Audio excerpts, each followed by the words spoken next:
Welcome to the Gospel Addict Podcast. I'm Greg Bryan. And I'm Jim Reske.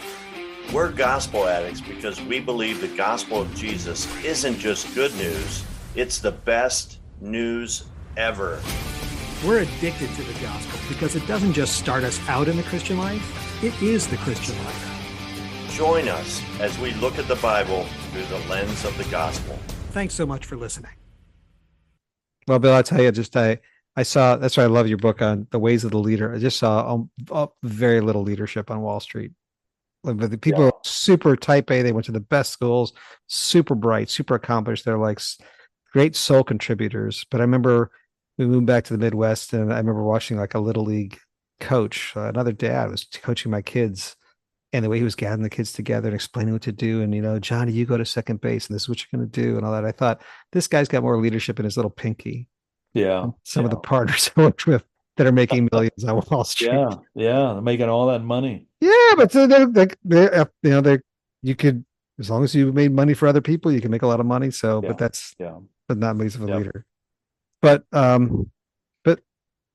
yeah. So sorry, I think I put the story about the surrender in the wrong spot. It's a collaboration, not innovation. Oh, that's okay. The cultural wisdom. Let's talk about that for a minute, because that's at the lifelong learning, collaboration, culture, wisdom, and innovation. We talked about the others. Talk about culture, wisdom, because that was a good part of the book too. Yes. Well, I'll give you an example, and you'd appreciate this, Jim, or anybody that started a new job, that with my wife, Peggy, and I have permission to say this, and because she tells a story too, that she had taught in a Christian school for a number of years, and she decided, I think I just need a change. It's pretty safe in this setting, and I'm going to go out in the corporate world. And so she got a job in the corporate world, a Fortune 100 company. I won't tell you the company's name, but she got a job there as a field rep. And so basically, when she walks into the building the first day to start training, she realizes, I'm in a whole different culture here. In my Christian school, you had a culture of cooperation where, what's replaced that in a business setting, Jim? It's competition. Yeah. That's right. In the Christian school, you had a principal that was kind of on your side and was a bit of a nurturing individual. And now your management is only concerned about your bottom line numbers. How are you doing? Right. That's right. And in the Christian school, a conversation for the most part was kind of edifying. You're encouraging one another. And you get here and in this new culture, man, it's just profanity all over the place. And all she did was drive 10 minutes from home, and she's in another culture. Yeah. It's a workplace culture. And she realized that, again, I've got to figure this culture out. And there's subtleties to it. And there's some big issues in the culture. Because if I don't figure the culture out, one is I won't be able to do my job, that they've asked me to do. Two is I won't be able to connect with people around me. There's going to be this huge barrier between me and them. And three is I do want to influence this culture for the sake of the kingdom. Yeah. If I'm not connecting and I'm not communicating, I have no influence in that. Yeah. And so that I've got to understand the culture. I mean, you've been there, little things like, do I leave my desk to eat lunch? Or do I stay working? What's the expectations, here? That's right. When, I'm salaried, and does that mean that I work, more than 40 hours a week? And what's the expectations in the culture here? Yep. How do I treat the IT people? They could be the most important people you'll know. Yeah. Yeah. How do I treat them? Or how do I treat my, my fellow employees, because they could answer some questions that I don't know how to answer, and I need to be in a good relation, all those things. And so I have to understand my culture around me to see how can I connect with it, how can I communicate, and then hopefully how to influence it.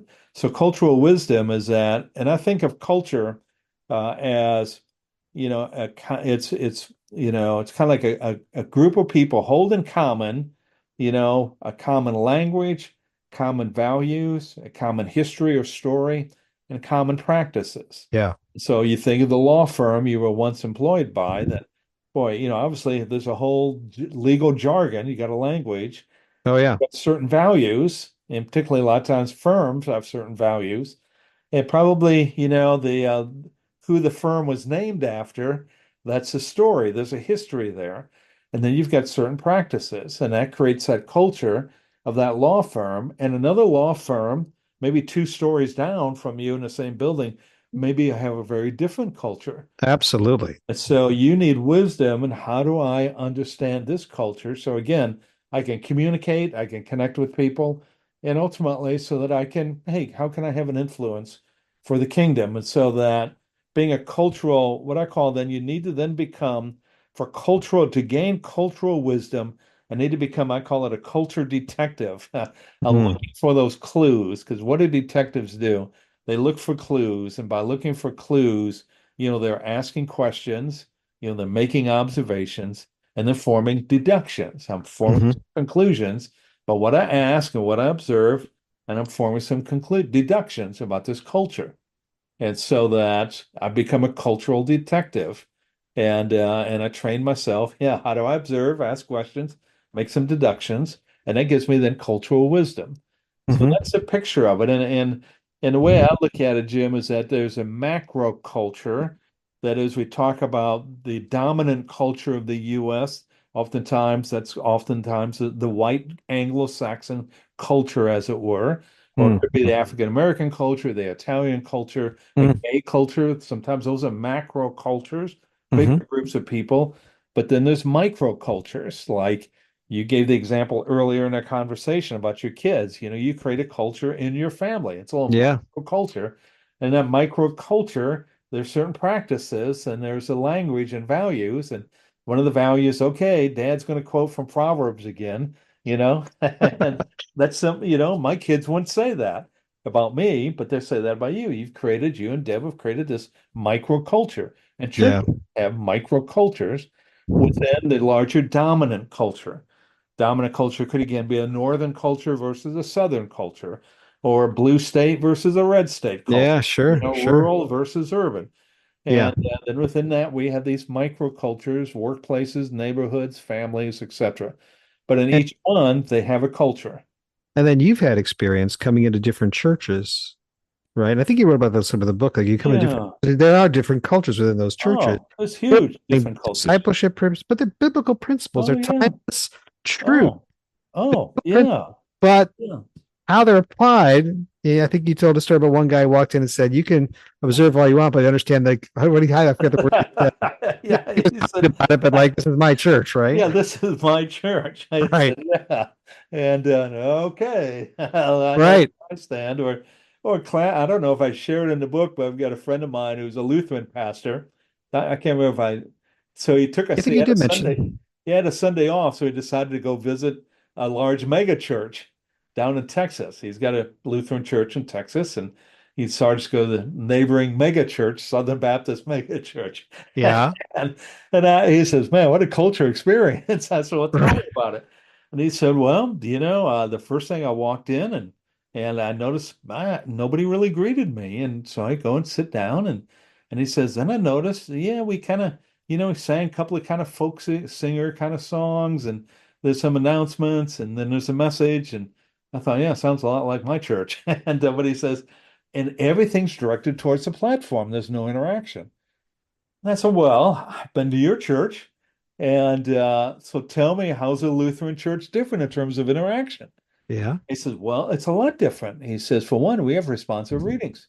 And so there's a give and take between the pastor and the people. Mm-hmm. We have communion every Sunday. And we Hmm. say that as a very much of a relational experience.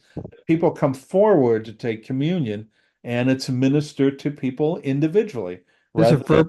you and I walking up, taking a little glass and walking back to our seats. Oh, right, right, right. They That's they take communal. it. Well, you were right. Weren't you raised in a Lutheran church? And there's responsive, Yeah. there's confession as well. There's So but all confession. There's read the confession out loud. yes, and Um, there's passing of the peace, which I always used to think is kind of corny, but when you understand the background of it, you realize there's a whole significance to this. So that when he explained it, you realize there's a lot of interactive things taking place here. And that's different from the Southern Baptist culture where it's all directed from the platform. yeah, Everything's coming from the platform. yeah, It's a yeah, cultural experience, right. you And he, as an know, outsider, he as was an not. outsider. He was Yeah, able to go coming see in. it and Yeah, observe it. yeah. A And little bit just like in that. something like that. Yeah. Yeah, And so, how do we understand then that, particularly as we think about advancing the gospel and making disciples, that's what missionaries face Yeah. overseas. Right. Well, we face similar issues here in the US. And for example, the verse I quote in I don't have a Bible right here handy. Um, it's in Proverbs. I forget where it is now, but Proverbs says that um, when you shout a loud blessing in the morning loudly to your neighbor, it'll be counted as a curse. Oh, I remember that. Yeah. And so that again, it's a good thing. I'm shouting this blessing, but I'm shouting it early in the morning, and my neighbor takes it as a curse because I've woken him up, and so Right. it's a good message. I'm going to bless my neighbor, but it's done in inappropriate ways and at inappropriate times. Hmm. Sometimes, if we don't understand our culture, our message, which is good, will be shared in inappropriate ways and inappropriate times. Yeah. And it'll be counted as a curse and not a blessing. And so that's, in a bottom shell, we talk about contextualization, variety of issues, but just a simple level like that, we can figure out what takes place on a college campus, for example. Mhm. Evangelism is a whole lot different than what happens in your neighborhood Yeah. because it's a Yeah. different context, a different culture. It's funny, Bill. I'm just thinking of this now as you're describing it. You're thinking about, hey, how do I, as a leader, as a Christian, understand that culture, Yes. be able to adapt to it, work within it, to be effective within it for the Lord? That's the contrast is a culture wars where I Yeah. say, I just hate that other culture. Yeah. I want to Yeah. burn it to the ground. I want to Yeah. defeat it. I Yeah. want to own it, right? Or Yeah. I want to crush it. I want to fight against it. I don't want to be part of it, or I Yeah. want to remove myself from it. I want to Yes. withdraw into my own safe subculture and Yeah. not engage Yeah. at all because I don't like it. Yeah. What you're talking about is really radical that way, very different. Saying no, wisdom. Well, You tell me how you see it that way. the other side is that there are things about cultures that are evil. Yeah. Well, There are things yes. about our culture that's evil, Right. you know. Right.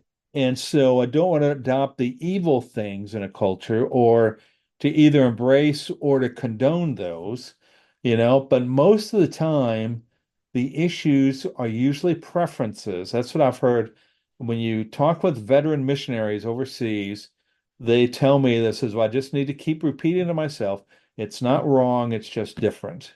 Yeah. It's not wrong, it's just different. Unless it is wrong. You Yeah, say there can be in our cases where culture, it is we murder wrong. Yes. people. Well, that's Yes. wrong. We run. Yeah. Yeah. Well, like for example, we just got back from Africa, and I noticed that meetings didn't start on time like they do here in the U.S. I've heard. Yeah. Then I remembered a book I'd read on time. Yeah. There are different cultural perspectives on time, particularly Latin culture, African culture. The highest value is that we won't get started until Jim shows up. I Hmm. value Jim. I Hmm. want him to hear what's going to take place with this speaker. So we're not going to start until Jim shows up because I Hmm. value you. So Hmm. meetings start when everybody shows up because the Hmm. highest value is I want everybody to be able to learn, not that we start on time.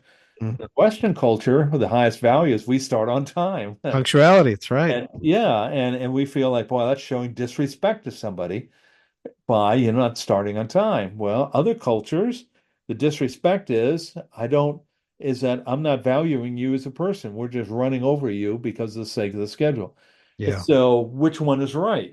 Okay, well, there's arguments to both sides here. Sure. And so I've got to understand that in a culture, so I'm not judging that culture, and I just have to adapt to it Right. because I'm not going to change it. Well, and you can learn from it too. You say, you can observe. Exactly. It's like the proverb, observe and find wisdom, right? You say, oh, sometimes I had unassumed rules in my own culture, unexamined. I never thought about that. But now Yes. that I see it in another culture, Yes. Yes. I just saw, not to promote something else, but just a YouTuber who was living in a foreign country saying, now that I'm in a foreign country, this is like the missionary example, although they were missionaries, Yeah. saying, and now I observe these things about American culture that I just took for granted. I just assumed Yes. that's the way it was, that everyone does this. And now that I'm in a different culture, I suddenly have this awareness like, oh, not everyone thinks this way. I know. Not life isn't. And they said things like they were, and these are not Christians. Like I just thought life is all about materialism, get a bigger house, better car. Yeah. I realize, oh, there's relationships. There's more to life than that. And Yes. anyway, again, it's kind of observing and finding wisdom and Yes. Yes. going across cultures. But I like that it's not just a culture war. And I appreciate the wisdom of saying sometimes it is a culture war. Sometimes you say, no, I got to Yeah. fight against this thing that is just wrong. Yes. Also saying if it's not, it's just a preference. Understand it, work within it. You know, again, I could tell you, Bill, when we moved to New York City, I remember talking about the Christian side. You're crazy. That place is just godforsaken, awful place. Yeah. Who would want to go to New York City? And we ended up loving it, loving the city, loving the people, and being Yeah. there, and feeling like, and not in found one of the best church, just a wonderful church, right? Yeah. Tim Keller's Redeemer Presbyterian. So spiritually, we just I think grew by leaps and bounds. That's Not, but that's the story of Keller, right? He loved the city.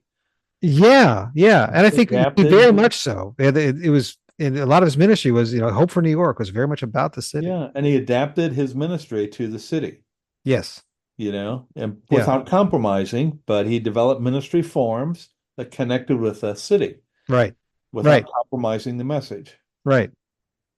By the way, just little detail. Not that it's just an offbeat detail, because I mentioned that you were talking about the Lutheran format of responsive readings and that engagement. Keller's church was a Presbyterian church, but we did confessions there as well. Yeah, But in the Lutheran church I grew up in, we did the same confession every week, and I memorized it.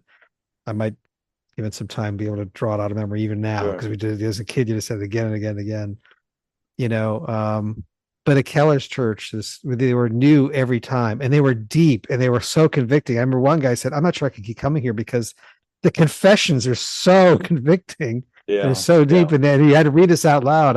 Lord, I have not thought about the poor, and I thought about my own interests more than others. And he's thinking here, but he was onto something, and that the depth of understanding your own sin is you're going to really appreciate what the Lord has done for you. So, hey, before I leave it, I want to, and we'll wrap up here in a minute, but I don't want to leave without talking about this one other illustration you had.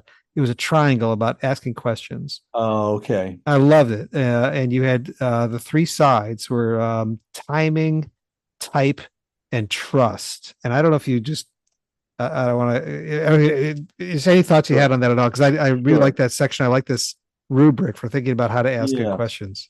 Yeah, again, if you picture in your mind a triangle, you get the three sides, and I think there's a technical side. What is the triangle? It's got three equal sides. Is that an isosceles triangle? No, that's two. I forget. What's the three equal sides? I don't know. We're both so far from grade school geometry. I got C's in geometry in high school. But anyhow, if you picture a triangle, it has three equal sides. Okay. Maybe equilateral? Is that it? No, wait. Well, I'll Google. No, that's but anyhow, the bottom side is of the triangle is, it communicates what's critical for asking good questions is the issue of trust. Yes. And so that, what I've seen time after time, the greater the trust, the more personal the question I can ask. And so that you as the person engaged in the conversation, if I'm asking you questions, if you trust me, you can be honest with me. If you don't trust me, if you're wondering, what's he going to do with this information? Right. Why is he asking me that question? Right. He's going to use it against me. You use it against me. But the greater the trust, the more personal the question. And so that in asking questions, we need to have trust with people. Then the second equal side is type of question. And this struck me, Jim, and I way back when I was at Ohio State, doing my graduate work, and my writing my graduate thesis was on, it's a big title, but it was the philosophy and practice of adult educators in evangelical churches. And so what's the philosophy and practice of Sunday school teachers, seminar leaders in our churches? Okay. Yeah. So I visited, I don't know how many Sunday school classes, workshops, seminars, of different churches. And I wrote down every question that was asked. That was one of the things I did. The teachers were asking, or that the students the teachers asked? No, that the teachers asked. Okay. Okay. And at the end of the time, I had a couple of hundred questions that I'd written down. And then I did an analysis of those questions. And I discovered there was two primary questions that were asked. One question is, particularly, again, these are evangelical churches, so that a lot of the questions were what is it? Let's see, what do you observe about the text? okay, the Bible, and then how can you apply it? Hmm. Now, again, those are two good questions. What do you observe? That's a good question. How can you apply? That's a good question. But what's missing? There's nothing in between that, in the sense that encourages deeper thinking, deeper Mm. reflection about either the text or about life, or, why do you think the author said it this way? What theme do you think the author's exploring that is the most prominent theme in the book? If boy, what's he not addressing that you have questions on? Right. Saying those kinds of questions are different than what do you observe and how can you apply? Yeah. So you get different types of questions that you want to ask. And by the way, you can give a plug here. If you want to go to my website, alongsider.com, under resources, I've got what's called a question ladder. And it gives you different types of questions that you can ask, kind of as you climb this ladder, you might say. And so there's different types of questions that we need to ask. And the third side of that triangle is timing. And so that, like a lot of times, my Peggy would get on me. We've got guests over, and as people are going out the door, I ask them one last question.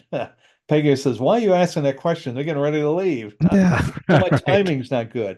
But all of us have probably had somebody ask us a question, and we realize, wow, this is a Holy Spirit moment.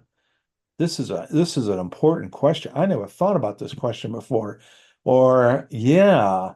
And so, timing that's that Holy Spirit moment when we're trusting God to ask the right question, because that captures our attention, that forces us to think, whatever it might be, or to Yeah. act or to change. And so good questions is kind of trusting the Holy Spirit, again, to build trust in people's lives, to ask different types of questions, and then to trust him for the timing of when to ask some questions. And so that's Mm-hmm. just helped me to, as we think about asking questions, kind of those, excuse me, three qualities help me be a better question asker. I love it. I love it. That's really good. And I think about the timing as well, because sometimes, I can ask a question at just the wrong time. I think and that's just part of wisdom, right? Yeah, Understanding that. yeah. Um, that's great, Bill. So as we should probably just as we wrap up, anything else from the book that we haven't covered, you thought, and then like a major thrust of the book or something, a major takeaway, um, or if you want to talk about just how it's been received, how you see it, other people react to the book, I think is another. Uh, Yeah, good question. Sometimes as an author, it's hard to, a lot of times you put books out there and you have no idea how it's being used because you don't get immediate feedback.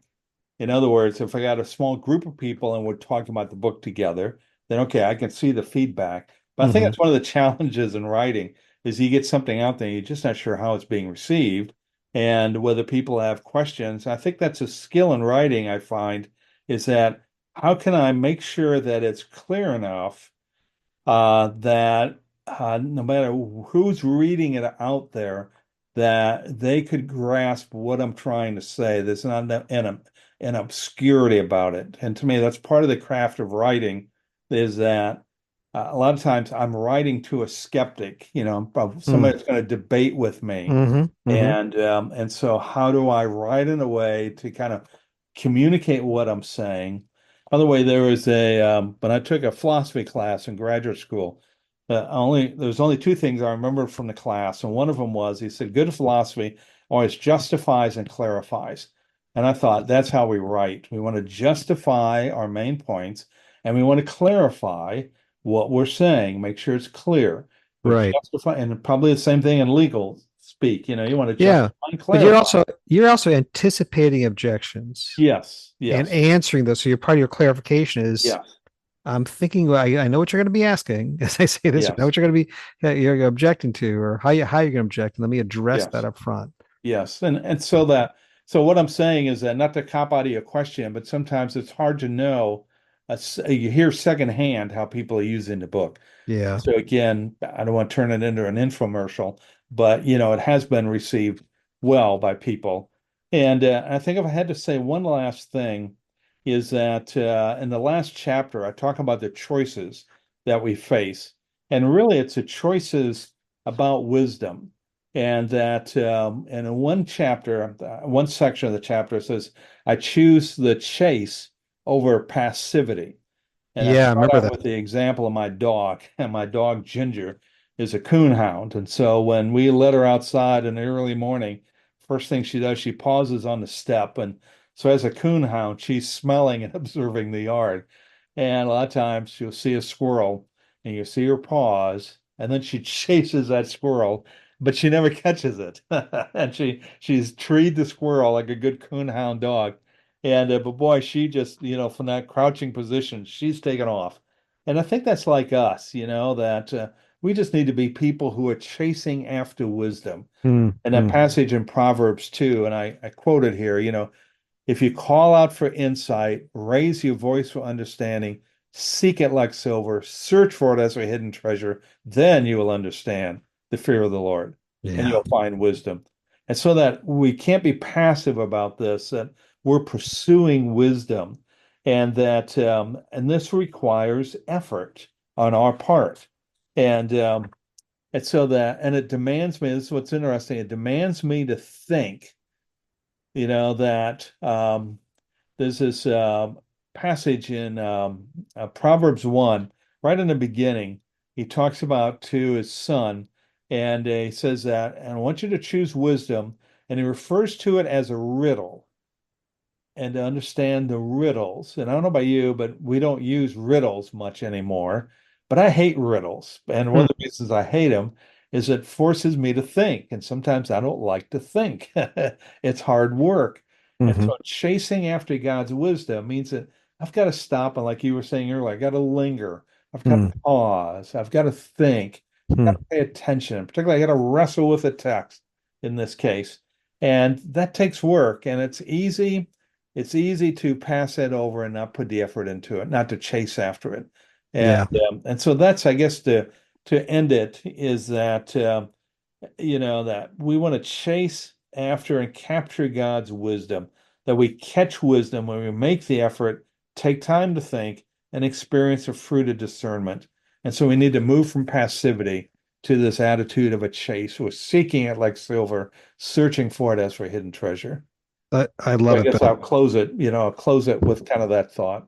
That's great. I'll just reflect on that and we'll wrap up. But I don't know if I ever told you this, Bill, but when I accepted Christ at the age of 14, I grew up in a Christian home. I think I was believed in Jesus all that time, but really at age 14 said, I want to give my life to Christ completely. And I think right in that, my 14th year, maybe I was 15, I remember reading Proverbs straight through. I remember where I was sitting in the back deck of the house and we're just going to read. And I think, I don't know if I made it all the way through, but maybe 20 some chapters. I remember thinking like, wow, pursue wisdom. Like the most important value you can have in life is pursuing wisdom. Not that I've done any of it, Bill. Yeah. Not one shred of it, but the value of it to say. And that's why I remember when I was reading your book and came to this chapter, this section, choosing the chase over passivity. And that verse from Proverbs 2, that that being zealous for wisdom, being eager to get wisdom, and God recognizing that, rewarding it, just made me think of that episode of Yeah. my own life. So I really appreciate it. Well, again, in context, the writer of it is directing it to his sons. Mm. And so it's for his sons. And again, people that are important to us, how can we influence them so that they're pursuing wisdom like this?